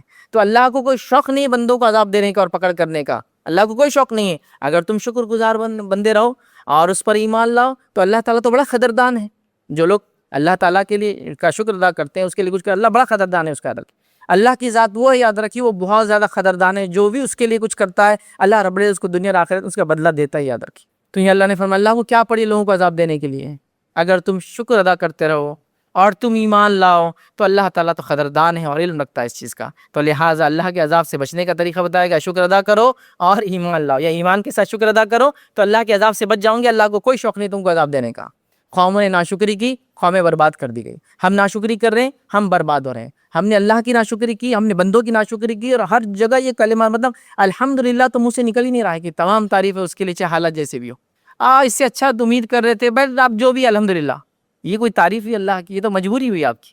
نبی اکرم صلی اللہ علیہ وسلم فرماتے ہیں کہ اللہ تعالیٰ، حالانکہ اس کو ہر چیز کا علم ہے، پھر بھی وہ بتانے کے لیے وہ کرتا ہے۔ اللہ تعالیٰ جب ایک مومن بندے کے بیٹے کو موت دے دیتا ہے، فرشتوں سے پوچھتا ہے کیا ہوا، تم نے کیا کیا میرے مومن بندے کے ساتھ جو میں نے حکم دیا تھا؟ وہ کہتے ہیں اللہ جو تو نے حکم دیا تھا موت، ہم نے اس کو موت دے دی۔ کہا اس کا رسپانس کیا تھا اس پر، اس نے کیا کیا اس پر؟ حالانکہ اللہ کو سب پتا ہے۔ تو کہتے ہیں اللہ اس نے الحمدللہ کہا، اس نے تیری تعریف کی۔ تو اللہ کہتا ہے جاؤ اس کے نام سے ایک محل اس کے جنت میں بنا دو، اس کا نام رکھ دو بیت الحمد، تعریف، موت پر تعریف، اللہ کا شکر دیکھیے موت پر بھی، چونکہ یہ بھی خیر کا باعث ہے، یاد رکھیے۔ کیسے وہ ہم نہیں جانتے، اور جب روز قیامت دیکھیں گے تو بولیں گے جو ہوا تھا اچھا ہوا تھا، یاد رکھیے۔ تو لہٰذا شکر گزاری کا ہم مادہ اپنے اندر لائے اور اللہ کے شکر گزار بندے بنے، اور ناشکری ذرہ برابر بھی نہ کرے۔ لیکن میں آپ کو یہ نہیں کہہ رہا ہوں کہ اپنی حالات بدلنے کی کوشش نہ کرے۔ جیسا کوئی کہیں گے ارے یہ کیا کوشش کرے پیسے کمانے کو، ناشکری، نہیں ویسے نہیں۔ جو حالات سے گزر رہے ہیں اس میں اللہ کا شکر ادا کرے، اچھے حالات چاہتے ہیں اس کے لیے کوشش کرتے رہیں، لیکن اس حالت پہ ناشکری ادا نہ کرے، ورنہ پھر یہ ناشکری کے نتیجے میں جو چاہتے وہ بھی نہیں ملیں گا، جو ہے وہ بھی ہاتھ سے چلا جائیں گے۔ مطلب جو دروازہ کھلا ہے وہ بھی بند ہو جائیں گا، اور جو کھلنا چاہتے ہو کبھی کھلنے والا نہیں ناشکری کے نتیجے میں۔ لہٰذا ہم شکر گزار بنے۔ اور نبی اکرم صلی اللہ علیہ وسلم نے عورتوں کو خاص اس معاملے میں تاکید کی تھی، خاص۔ بہرحال حدیث بہت لمبی ہے، وقت نہیں ہے، بس اس کا شارٹ مطلب حصہ یہ تھا کہ اللہ کے رسول نے کہا کہ میں نے جب جنت اور جہنم کی سیر کی تو تم کو جہنم میں زیادہ دیکھا۔ تو عورتوں نے کہا اللہ کے رسول بھی مطلب کیا وجہ تھی، کیا ریزن تھا، آپ ہمیں بتا دیں تاکہ وہ ان کاموں سے ہم بچیں۔ تو اللہ کے رسول نے جو باتیں بتائی اس میں سے ایک بات جو بتائی بھی، چونکہ ہمارا ٹاپک وہی ہے، وہ یہ کہا کہ تم اکثر جو تم پر احسان کرتا ہے اس کی ناشکری ہوتی ہو، اکثر جو تم پر احسان کرتا ہے تم ناشکری ہوتی ہوتی۔ میں نے بندوں کا شکر بھی اس لیے شامل کیا چونکہ اللہ کے شکر کے ساتھ بندوں کا شکر بھی ہے۔ جو تم پر احسان کرتے تم ناشکری کرتی ہو، جیسا کہ مثال کے طور پر شوہر نے سب کچھ کیا، ایک بار کچھ نہیں لایا، اب تک تم سے تو میرے کو خیر، اللہ کے رسول نے جملے ادا بھی کہ تم سے خیر حاصل ہی نہیں ہوا۔ باپ سب کچھ کر رہا تھا، ایک عید پہ کچھ نہیں لایا، اس باپ سے تو کوئی خیر حاصل ہوا ہی نہیں آج تک ہم کو۔ تو بندوں کی ناشکری کی وجہ سے عورتیں جہنم میں جا رہی ہیں۔ مقصد یہ بتانے کا کہ ناشکری کرنے کے نتیجے میں جہنم میں جائیں گے، اور عورتیں زیادہ کر رہی بول کے وہ زیادہ جائیں گی۔ تو عورتیں گناہگار زیادہ ہوتی ہے، بری ہوتی ہے بول کے جہنم میں زیادہ جائیں گی نہیں، کیا عمل کی وجہ سے جائیں گی پہلے بتا دیا تاکہ بچ جاؤ۔ کچھ لوگ اس کو الٹا لاتے ہیں، دیکھو عورتوں کے حقوق کے خلاف ہے اسلام، دیکھو کیسی خطرناک بات ہے کہ جہنم میں بھیج رہے ہیں ان کو، زیادہ جہنم نہیں۔ اگر میں آپ سے کہوں کہ زیادہ تر لوگ ہائی ویز پر گاڑی کے پیپر ساتھ نہیں رکھنے کی وجہ سے پکڑے جاتے ہیں، تو میں آپ کو وارننگ دے رہا ہوں، بچانے کی کوشش کر رہا ہوں یا پھنسانے کی کوشش کر رہا ہوں؟ آپ کہیں فیصلے نے بچا لیا، صحیح بات ہے، پیپر گاڑی کے ساتھ رکھنا چاہیے، ہے نا، یہی مانا ہے نا۔ تو ہم اللہ کے رسول وارننگ دے رہے ہیں، دیکھو اس وجہ سے جاؤں گی، بچ جاؤ، تو ہم بولے نہیں، تو آپ ہم کو ذلیل کیا گیا، ہم کو چھوٹا دکھایا گیا۔ عجیب مینٹالٹی، عجیب۔ دنیا میں آپ کو کوئی وسل بلوور بولتے ہیں اس کو، مطلب جو کسی کام ہونے سے پہلے، کسی نقصان سے پہلے آپ کو گھنٹی بجاتا، سیٹی بجاتا، عام طور پر وسل بلوور، کہ بھائی فلاں آدمی ہے نا وہ لوٹ رہا، دیکھو ہاں میں نے بول دیا، اس کو بولتے یار وسل بلوور تھا، اس نے بالکل پہلے سے بتا دیا تھا کیا ہونے والا ہے۔ تو شکر بڑا اہم چیز ہے، بڑا اہم مادہ۔ آئیے جو اس کے بعد ہم جو دیکھیں گے، یاد رکھیں 8واں اصول ہے، یاد رکھیں اچھی دنیا کی زندگی حاصل کرنے کا، وہ ہے صبر۔ صبر اور شکر دو بڑی عظیم نعمتیں، میں نے شروع میں کہہ دیا۔ جن کو بھی یہ دو نعمتیں مل جائے، اللہ نے ان پہ بڑا احسان اور کرم کر دیا۔ اور دونوں کی خصوصیت کیا ہے معلوم آپ کو؟ ایک ہوتا ہے تو دوسرا ہوتا ہے، اور ایک چلا جائے دوسرا بھی چلا جاتا ہے۔ مطلب صبر کے ساتھ شکر بھی آتا ہے، شکر کے ساتھ صبر بھی آتا ہے۔ آپ نہ بے صبر ہو جائے شکر بھی نکل جاتا ہے، نہ شکر ہو جائے صبر بھی چلا جاتا ہے۔ چونکہ اللہ نے جو دیا اس کو چھوڑ کر جو لیا اس پہ صبر نہیں کر کے آپ نہ شکریہ ادا کرتے ہیں، تو دونوں ایک ساتھ چلتے ہیں، یاد رکھیں ساتھ میں ہوتے ہیں ایک دوسرے، ایک کے جانے سے دوسرا بھی نکل جاتا ہے۔ تو لہٰذا اللہ جو ہے صبر معاملہ کرے۔ صبر کیا ہوتا ہے؟ اللہ تعالیٰ کوئی دکھ، کوئی پریشانی، کوئی مصیبت آپ کو دیتا ہے، اس مصیبت، دکھ، پریشانی میں اللہ کی خاطر نہ تقدیر کو کوستے ہیں نہ کچھ کرتے، اللہ کی خاطر صبر کر لیتے کہ اللہ جو تو نے کیا بس میں اس پہ راضی ہوں، میں تیری مرضی کے ساتھ ہوں، بہرحال اس میں میری خیر اور بہتر ہی ہوں گا، اور تو اس کا بدلہ مجھے آخرت میں دے، اور آگے بڑھ جاتا ہے۔ اس کو بولتے ہیں صبر۔ ایک رف میں نے کہا، ایک دم اصطلاحاً آپ کو ڈیفینیشن نہیں دیا، رفلی کہا تو یہ ہوتا ہے صبر، کہ آپ کو کوئی تکلیف ہے کسی وجہ سے دین، اس کی وجہ سے آپ نے اس پہ دل کو راضی کر لیا کہ بس جو ہے ٹھیک ہے میرے لیے، میں اس پہ راضی ہوں اللہ، اور یہ تکلیف کو برداشت کر رہا ہوں، لیکن اس کا مجھے اجر چاہیے، بدلہ چاہیے، اچھا چلو ٹھیک ہے، یہ ہو گیا صبر۔ اور ظاہر سی بات ہے زندگی کے اندر کئی مواقع آتے ہیں جس پہ آپ کو صبر کرنا پڑتا ہے، اور یہ بڑی اہم چیز یاد رکھیں، قرآن کی میں ایسا سمجھتا ہوں جو سب سے زیادہ پڑھی جانے والی آیتیں ہیں، سب سے زیادہ، یہ آیت تو بالکل آپ نے سب نے سنی ہوگی، روانی میں آپ کو یاد نہیں بھی ہوں گی تو اس کے ٹیون آپ کو یاد ہوں گی، سب سے زیادہ پڑھی جاتی ہے وہ سورہ بقرہ سورہ نمبر 2 آیت نمبر 155 156 157 ہے۔ کیا اللہ فرماتا ہے اور کہتا ہے اس آیت میں وَلَنَبْلُوَنَّكُمْ بِشَيْءٍ مِّنَ الْخَوْفِ وَالْجُوعِ، ہے نا، یہ آیت تو آپ نے بار بار سنا ہوگا، تو اللہ فرماتا ہے اور کہتا ہے وَلَنَبْلُوَنَّكُمْ بِشَيْءٍ مِّنَ الْخَوْفِ، کہ یقیناً ہم تم کو آزمائیں گے خوف کے ذریعے، پھر آگے فرمایا خوف والجوع، اور بھوک کے ذریعے، وَنَقْصٍ مِّنَ الْأَمْوَالِ وَالْأَنفُسِ وَالثَّمَرَاتِ، اور کمی سے مال کی، زندگی کی اور پھلوں کی، بے شک ہم تم کو آزمانے والے ہیں ان تمام چیزوں میں، خوف سے مطلب امن کے بدلے تم کو خوف دے دیا جائے گا، اور بھوک سے آزمایا جائے گا، اور مال کی کمی سے آزمایا جائے گا، جانوں کی کمی سے آزمایا جائے گا، پھلوں کی کمی سے آزمایا جائے گا۔ پھر اللہ نے فرمایا ثمراتی وبشر الصابرین، تو صبر کرنے والوں کو بشارت سنا دو، خوشخبریاں دے دو، مطلب جس نے خوف میں صبر کیا، بھوک پر صبر کیا، اسی طرح مالی نقصان پہ صبر کیا، جانی نقصان پہ صبر کیا، کھیتی باڑی یا پھلوں کی کمی پہ صبر کیا، فبشر الصابرین، تو ایسے لوگوں کو پھر خوشخبریاں سنا دو، ایسے صبر کرنے والوں کو۔ کیا فرمایا الذین اذا اصابتهم مصیبۃ قالوا، اور جب ان کے اوپر کوئی مصیبت آتی ہے، پریشانی آتی ہے تو کیا کہتے ہیں، قالوا انا للہ وانا الیہ راجعون،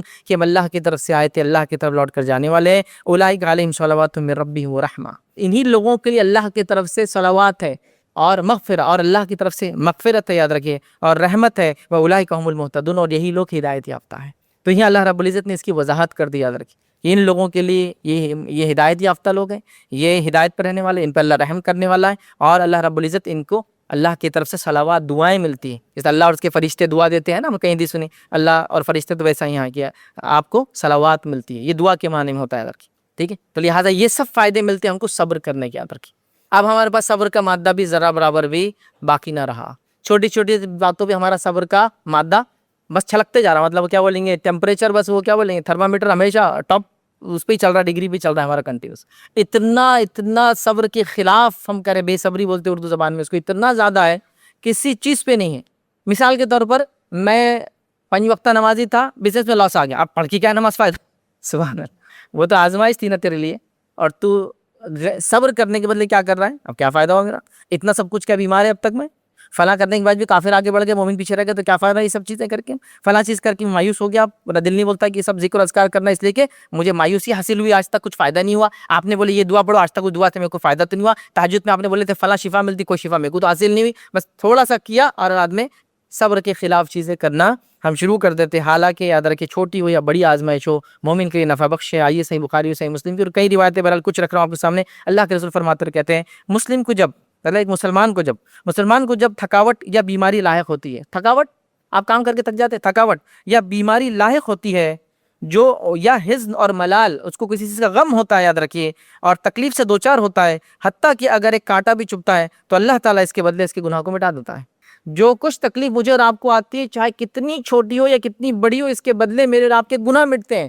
دوسری کی روایت جو صحیح بخاری، اس میں الفاظ اس طرح سے، جب کسی مسلمان کو کوئی اذیت تکلیف پہنچتی ہے تو اللہ تعالیٰ اس کے گناہوں کو اس طرح سے جو اسے دور کر دیتا ہے، جس طرح سے درخت کے پتے اس سے دور ہوتے ہیں۔ جب درخت سوکھ جاتا ہے نا تو پتے کہتے جھڑ کے نکل جاتے ہیں اس کے، سردیوں سے پہلے دیکھیے آپ، یا سردیوں کے موسم میں پتے نکل کے درخت بالکل خالی ہو جاتے، پھر نئے پتے آتے، تو اس طرح سے گناہوں کو اللہ تعالیٰ مومنوں سے ہٹا دیتا ہے اس کے بدلے۔ صحیح مسلم کی ایک روایت کے اندر اور تفصیلات اس میں یہ فرمایا، مومن کا معاملہ بڑا عجیب ہے، اور اس کا ہر معاملہ یقیناً اس کے لیے خیر کا باعث ہے۔ مومن کا معاملہ عجیب ہے، اور ہر معاملہ مطلب جو حالت میں وہ ہے اس کے لیے خیر کا باعث ہے۔ پھر فرمایا یہ جو ہے یہ خوبی سوائے مومن کے اور کسی کو نصیب نہیں ہوتی ہے، اگر اسے کوئی خوشی پہنچتی ہے تو شکر ادا کرتا ہے، یہ اس کے لیے خیر ہے، اور اگر اس کو کوئی غم پہنچتا ہے تو صبر کرتا ہے، یہ اس کے لیے خیر ہے۔ یہ معاملہ مومن کا ہے، اور عجیب ہے، یہ معاملہ اس کے علاوہ کسی کا نہیں ہے۔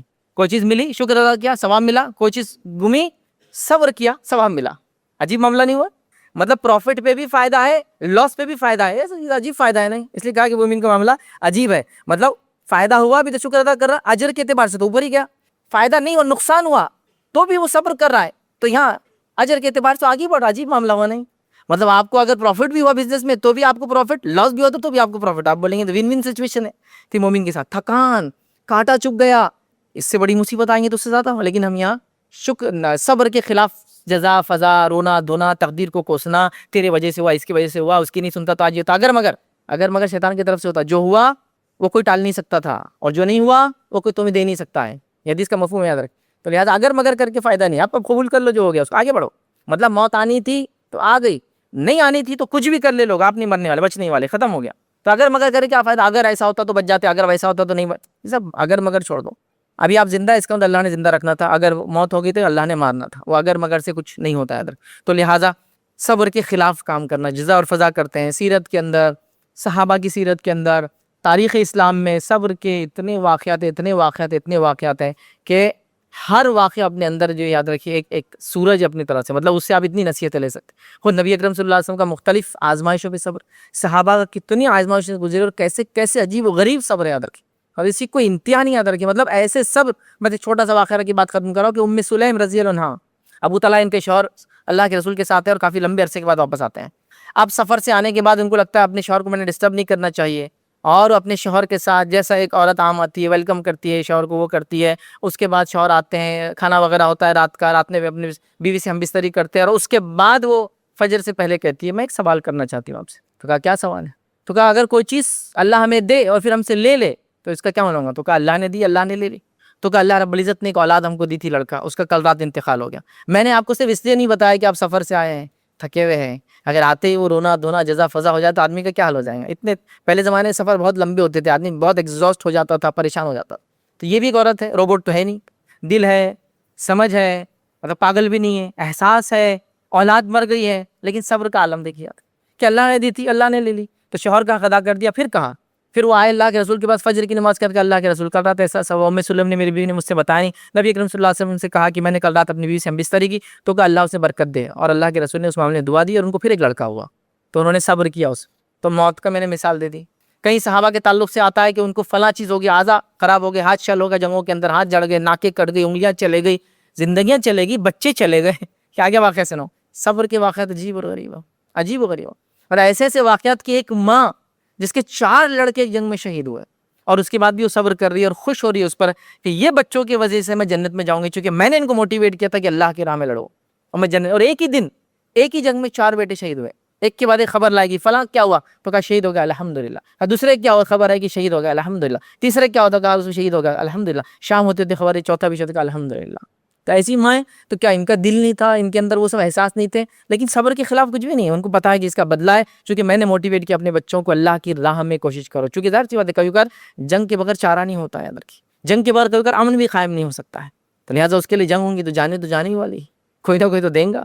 تو اس کے لیے بھی وہ راضی تھے. اور دیکھیے صبر کے خلاف کئی، مطلب میں ایسے اتنے واقعات جس کی کوئی انتہا نہیں. لیکن افسوس کی بات یہ واقعات کو ہم نے صرف ایسا اٹھایا کہ ہاں بہت اچھا برکت والا واقعہ ہے، ان کے لیے تھا وہ، اور میرے لیے تھوڑی اس میں کچھ ہے، میں تو نہیں کر سکتا. یہ ان کا مطلب اس طرح کی حالات یاد رکھیں. حالات یہ ہو گئی کہ ہم کسی کے حالات جس پہ برے آ گئے اس کو دور تو نہیں کر سکتے ہیں، ٹھیک ہے، نہیں کر پائے. لیکن لوگ نعوذ باللہ پچھلے 2 سال میں تو میں نے یہ تک جملے سنے کہ نعوذ باللہ اللہ نے سننا چھوڑ دیا، مطلب اس کے ساتھ یہ ہو رہا ہے، اس کا بچہ مار دیا گا، اس کا فلاں ہو گیا. اللہ نے کسی کا سننا نہیں چھوڑا. بھائی میرے، تم کیا سوچتے ہو وہ بھی اس کو بتائیں. لیکن لوگ یہ سوال کر رہے تھے کہ اللہ دیکھ نہیں رہا، نعوذ باللہ ایسے جملے. حالانکہ آزمائش تم پہ تو آئی بھی نہیں تھی، وہ جس پہ آئی تھی انہوں نے بھی یہ جملے ادا نہیں کیے جو تم اور ہم ادا کر رہے تھے. یہ صبر کے خلاف. بہرحال تو صبر بڑی اہم چیز ہے. تو آج 3 چیزیں ہم نے دیکھی، یاد رکھیے، جو صفتیں ہمارے اندر ہونا چاہیے. پہلے ذکر الہی، دوسرا اللہ تعالیٰ کا کثرت سے شکر، اور تیسرا اللہ رب العزت کا کہ جو ہے آئی مصیبتوں پہ، آزمائشوں پہ، ٹیسٹ پر صبر کرنا. یہ بڑی اہم چیزیں اگر ہم ان کو اپنا لیں گے تو انشاءاللہ عزیز ہماری زندگی میں امن، امان، سکھ، شانتی، سمردھی اور کیا الفاظ جو سکسیس جو بھی ہو سکتے جس زبان کے اندر، جو جس کے لیے قوموں کو، لوگوں کو کامیاب سمجھا جاتا ہے، وہ ساری چیزیں انشاءاللہ عزیز ہم میں آ جائیں گی.